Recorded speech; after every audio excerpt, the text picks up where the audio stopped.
নিয়মিত চিকিৎসা বিষয়ক ভিডিও পেতে আমাদের চ্যানেলটি সাবস্ক্রাইব করে বেল আইকনটি প্রেস করে দিন, যাতে পরবর্তী ভিডিওগুলির নোটিফিকেশন সহজে আপনার কাছে পৌঁছে দিতে পারে। আর যারা ইতিমধ্যে সাবস্ক্রাইব করেছেন তাদেরকে অসংখ্য ধন্যবাদ। শীতকালীন সবজির মধ্যে বাঁধাকপি অত্যন্ত জনপ্রিয়। এটি খেতে যেমন সুস্বাদু, তেমনি এর আছে অনেক পুষ্টিগুণ। আজকের ভিডিওতে আমরা বাঁধাকপির উপকারিতা ও অপকারিতা বিষয়ে বিস্তারিত আলোচনা করার চেষ্টা করব। প্রথমে আমরা জানব বাঁধাকপিতে কি কি পুষ্টি উপাদান বিদ্যমান। বাঁধাকপিতে protein, fibre, vitamin C, vitamin K, vitamin বি6, folate, manganese, calcium, potassium, magnesium সহ অন্যান্য পুষ্টি উপাদান বিদ্যমান। এখন আমরা জানব বাঁধাকপির উপকারিতা কী। বাঁধাকপিতে প্রচুর পরিমাণে ফাইবার থাকায় এটি হজম ক্রিয়া সহজ করে এবং কোষ্ঠকাঠিন্য দূর করে। এতে ভিটামিন সি এবং ভিটামিন কে থাকায় শরীরের রোগ প্রতিরোধ ক্ষমতা বাড়ায় এবং সংক্রমণের ঝুঁকি কমায়। বাঁধাকপিতে ক্যালোরি কম কিন্তু পুষ্টি বেশি, যা ওজন নিয়ন্ত্রণ রাখতে সহায়তা করে।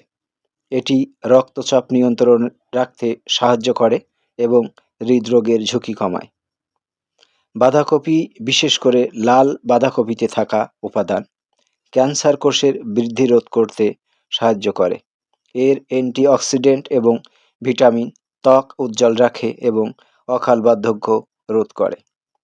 নিয়মিত বাঁধাকপির রস খেলে বা শাক হিসাবে খেলে পাকস্থলীর আলসার ও বুক জ্বালা পোড়া কমে।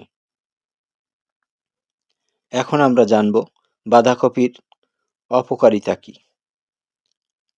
যে কোনো ভালো জিনিস অতিরিক্ত খেলে যেমন সমস্যা হয়, বাঁধাকপির ক্ষেত্রেও এর ব্যতিক্রম নয়। অতিরিক্ত বাঁধাকপি খেলে হজমের সমস্যা ও অন্যান্য জটিলতা দেখা দিতে পারে। বাঁধাকপি একটি ফ্যালাটোজেনিক খাবার, যা পেটে গ্যাস তৈরি করতে পারে এবং পেট ফাঁপার কারণ হতে পারে।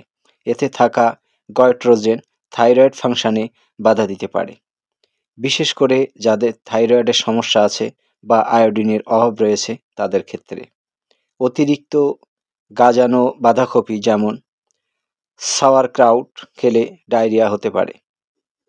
যাদের কিডনিতে পাথর বা দীর্ঘস্থায়ী কিডনি রোগ আছে তাদের বাঁধাকপি এড়িয়ে চলা উচিত। আজ এ পর্যন্তই। সকলের প্রতি শুভকামনা।